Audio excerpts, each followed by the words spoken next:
Everyone, welcome to this video. आज हम लोग इस वीडियो में डिस्कस करने वाले हैं important weekly current affairs from 1 से लेके 7 दिसंबर 2023 तक। अब इस वीडियो को एंड तक जरूर देखिएगा बिकॉज लास्ट में हम लोग इस हफ्ते में जो इंपॉर्टेंट करंट अफेयर्स हुए हैं उसको एमसीक्यू फॉर्मेट में भी डिस्कस करेंगे आंसर्स के साथ। एंड ये एंट्रेंस एग्जाम्स जो है जिसमें करंट अफेयर्स पूछा जाता है कि सारे एंट्रेंस एग्जाम्स के बच्चे जो है इस वीडियो को देख सकते हैं।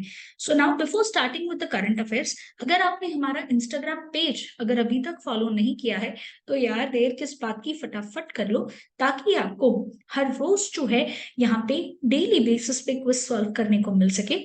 साथ ही साथ एग्जाम रिलेटेड सारी अपडेट्स जो है आपको यहाँ पे भी मिल जाएगी।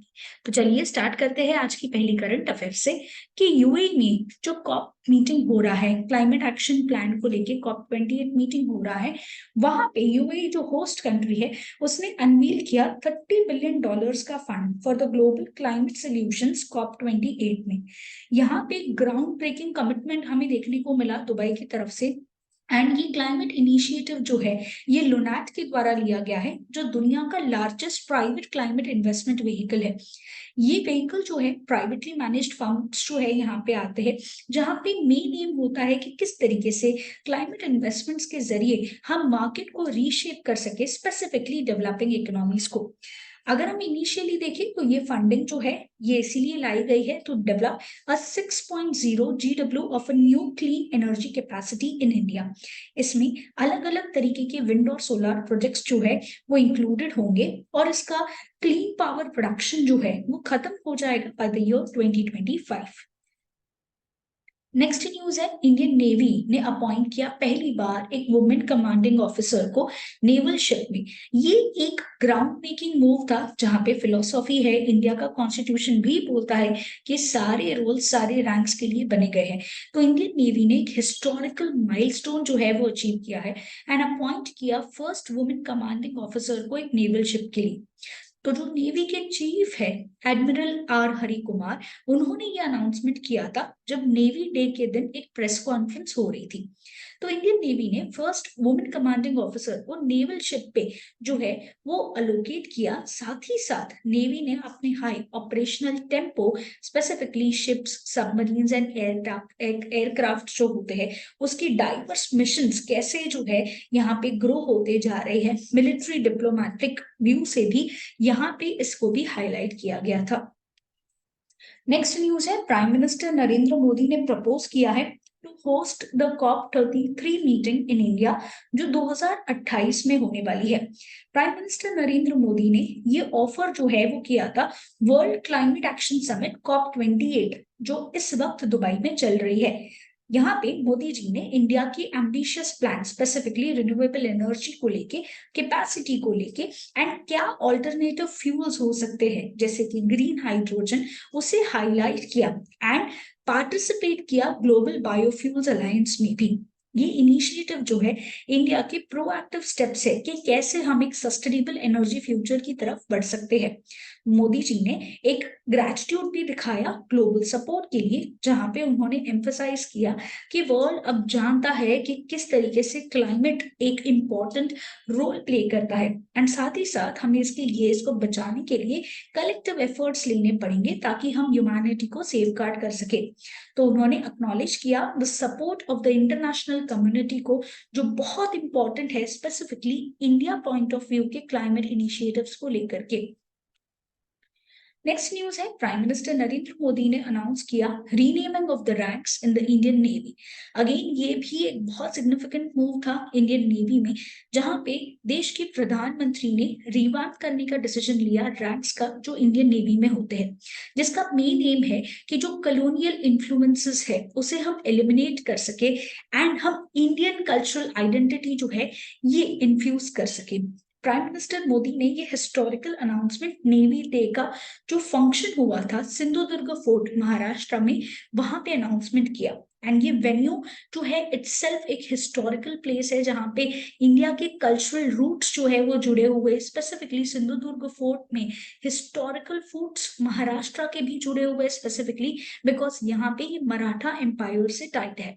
प्राइम मिनिस्टर नरेंद्र मोदी ने ये भी हाईलाइट किया कि नेवल रैंक्स का रीस्ट्रक्चर जो है ये एक बॉर्डर इनिशिएटिव है कि हम कॉलोनियल मिलिट्री लेगेसीज को खत्म कर सके एंड इंडिया के रिच कल्चरल हेरिटेज को हाईलाइट करने के बाद जो है इंडिजिनियस ट्रेडिशंस के साथ नेवी को चलाए। नेक्स्ट न्यूज है दुनिया का first portable hospital that is आरोग्य मैत्री क्यूब। ये एक पोर्टेबल हॉस्पिटल होगा, ये गुरुग्राम में जो है अनवील किया गया। अब यहाँ पे ये एयरलिफ्ट कर सकता है 72 क्यूब्स को एंड ये एक एक्स्ट्रा ऑर्डिनरी प्रोजेक्ट है जो again prime minister Narendra Modi के एम्बिशियस प्रोजेक्ट जिसका नाम है प्रोजेक्ट बिस्म। बिस्म का फुल फॉर्म है भारत हेल्थ इनिशिएटिव फॉर सहयोग हिता एंड मैत्री। इसे अनवील किया गया फरवरी 2022 में, बट ये ऑपरेटिव अभी से होगा।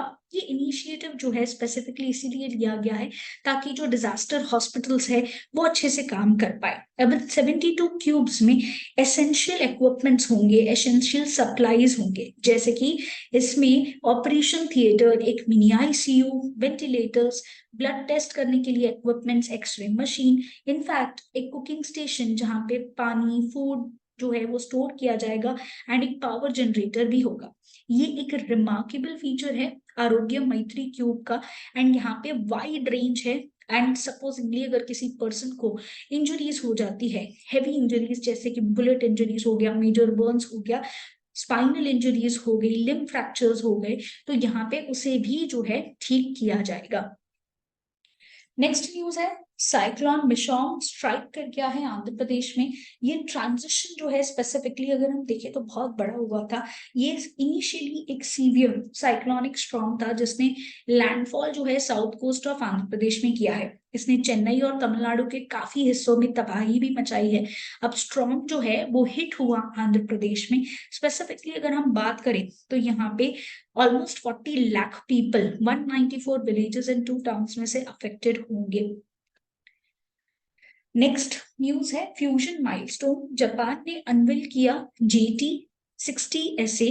ये दुनिया का largest experimental nuclear fusion reactor है। अगेन हमें एक हिस्टोरिक मोमेंट देखने को मिल रहा है न्यूक्लियर फ्यूजन की रिसर्च में, जहां पे दुनिया का लार्जेस्ट एंड सबसे advanced experimental nuclear fusion reactor जो है ऑफिशियली जापान ने रिलीज कर दिया है इब्गारी प्रीफेक्चर में।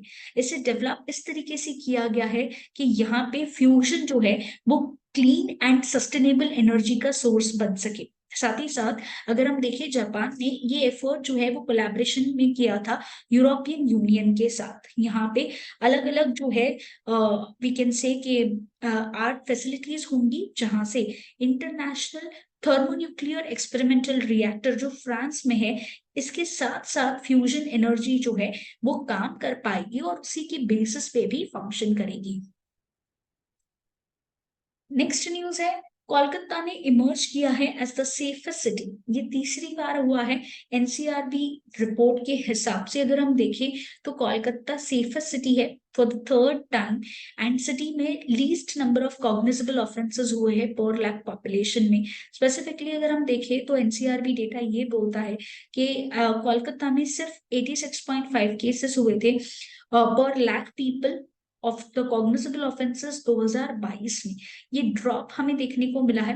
अपार्ट फ्रॉम दैट अगर हम देखें तो सेकंड पोजीशन पे आता है पुणे, थर्ड पे आता है हैदराबाद। नेक्स्ट न्यूज है रेवनाथ रेड्डी को नेम किया गया है as Telangana new chief minister.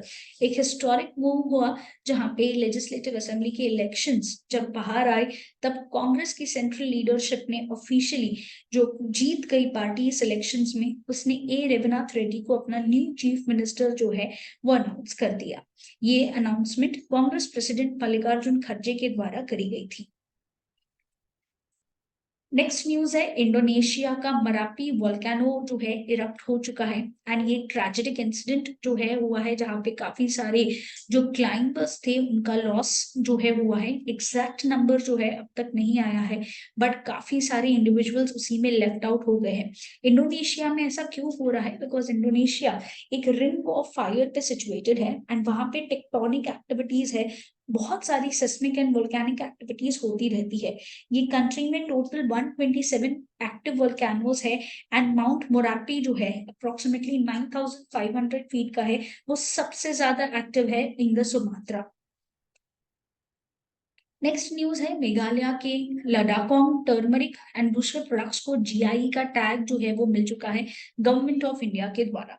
ये फाइनेस्ट टर्मरिक कैरेक्टर जो है वो मानी जाती है। ओरिजिनली ये जैनिता हिल्स में ग्रो करी जाती है, डार्क होती है कलर में, और इसका कल्टीवेशन जो है वो फर्टिलाइजर्स के यूज किए बिना होता है, वो भी ट्रेडिशनल मेथड से।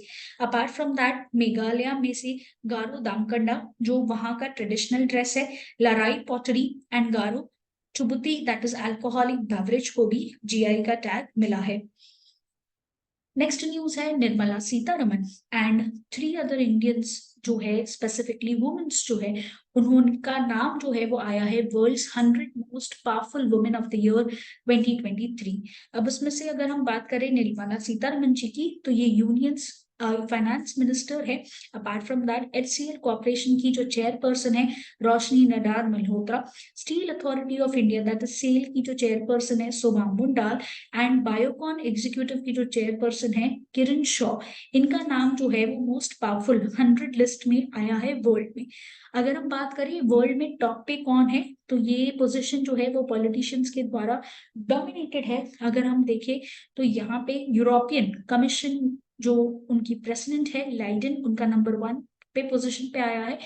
उनके बाद European central bank president Christine का नंबर आया है एंड थर्ड जो नंबर है वो है US vice president Kamala Harris जो एक इंडियन ओरिजिन वीपी है यूएसए की and Italian prime minister Giorgia Meloni का 4th नंबर है। नेक्स्ट न्यूज है गूगल ने रिवील किया है Gemini its biggest AI model. Google की जो पेरेंट कंपनी है अल्फाबेट, उसने एक सिग्निफिकेंट अनाउंसमेंट किया और जेमिनी को अनवील किया गया जो सबसे एडवांस्ड एआई मॉडल होगा आज तक का। ये रिप्रेजेंट करेगा एक मेजर लीप को, स्पेसिफिकली एक टेक जाइंट के जैसे कंसिडर किया जाएगा एआई के फील्ड में। ये फर्स्ट एआई मॉडल है जो अल्फाबेट से इमर्ज हुआ है following the merger of the AI units that is DeepMind and the Google Brain. Gemini itself जो है एक मल्टीमोडाल है जो डिमॉन्स्ट्रेट करेगा एक एबिलिटी कि किस तरीके से हम डाइवर्स टाइप ऑफ इंफॉर्मेशन जो है साथ साथ ढूंढ पाए। इसमें text, code, audio, images and video सब जो है इंक्लूडेड होंगे। अभी स्टार्ट करते हैं हमारे करंट अफेयर के क्वेश्चन से। आज का पहला क्वेश्चन है कि what did the Prime Minister Narendra Modi announce regarding the India's Navy rank? जिसका करेक्ट आंसर है renaming of the ranks to reflect the Indian culture. Next question है what is the significance of the December 1, 1963 in Nagaland's history? The correct answer is statehood day. Next question है first survey ship that is Sandhayak ये hand over करी गई है Indian navy को, ये किसने build करी है? करेक्ट आंसर है garden reach ship builders and engineers. Next question है भारत रत्न डॉक्टर बाबा साहेब आम्बेडकर का जो महापरिनिर्वाण दिन होता है ये कौन सा दिन जो है सेलिब्रेट किया गया on 6th of December? Correct answer है 86th। नेक्स्ट क्वेश्चन है कौन सी country men's volley club world cup championship 2023 जो है होस्ट करने वाली है? करेक्ट आंसर है इंडिया। नेक्स्ट क्वेश्चन है who was the first women medical officer of the Indian army जिसे डिप्लॉय किया गया साइचन में? करेक्ट आंसर है गीतिका कौर। नेक्स्ट क्वेश्चन है who has become the third women grand master of India? Correct answer है वैशाली रमेश बाबू। Next question है राज्यसभा के चेयरमैन जगदीप धनखड़ ने रिकॉन्स्टिट्यूट किया है एक panel for the vice chairman with how many members? Correct answer है 8 मेंबर्स। नेक्स्ट क्वेश्चन है किसको नेम किया गया है as the person of the year by the Times magazine? Correct answer है टेलर स्विफ्ट। नेक्स्ट क्वेश्चन है कौन सी technology introduce करी गई है इंडियन रेलवेज के द्वारा ताकि एक्सीडेंट्स को प्रिवेंट किया जा सके, स्पेसिफिकली उन एक्सीडेंट्स को जो एलिफेंट्स के द्वारा होते हैं रेलवे ट्रैक्स पे? करेक्ट आंसर है गजराज सुरक्षा। नेक्स्ट क्वेश्चन है इंडिया ने ग्लोबल रिन्यूएबल एनर्जी प्लेज जो COP28 समिट में हुआ था उसे क्यों साइन नहीं किया? करेक्ट आंसर है डेवलपमेंटल कंसर्न्स को लेकर के। नेक्स्ट क्वेश्चन है स्विस एंड स्टेप्स, ये इंस्ट्रूमेंट्स जो है ये कौन से मिशन, इसरो मिशन में यूज किए गए थे? करेक्ट आंसर है आदित्य L1। नेक्स्ट क्वेश्चन है माहे, मालवान एंड मंगरॉय, ये कौन से प्रोडक्ट्स जो है रिसेंटली लॉन्च किए गए हैं, कौन से particular we can say ship या व्हीकल में यूज किए जाएंगे? करेक्ट आंसर है anti submarine warships. Next question है कौन से इंस्टीट्यूशन ने कंस्टिट्यूट किया एक टास्क फोर्स ताकि एग्जामाइन किया जा सके digital data protection data act को specifically on the insurance sector? Correct answer है IRDI। नेक्स्ट क्वेश्चन है कौन से स्टेट ने जीत लिया है 13th senior national men's hockey championship? Correct answer है Punjab. So that's it guys. Do like this video and share this video with your friends. BEdCare एक एंट्रेंस एग्जाम क्लासेस है जो आपको law, MBA and banking exams के लिए coaching provided करते हैं। For more information आप इन नंबर्स पे हमें कांटेक्ट कर सकते हैं।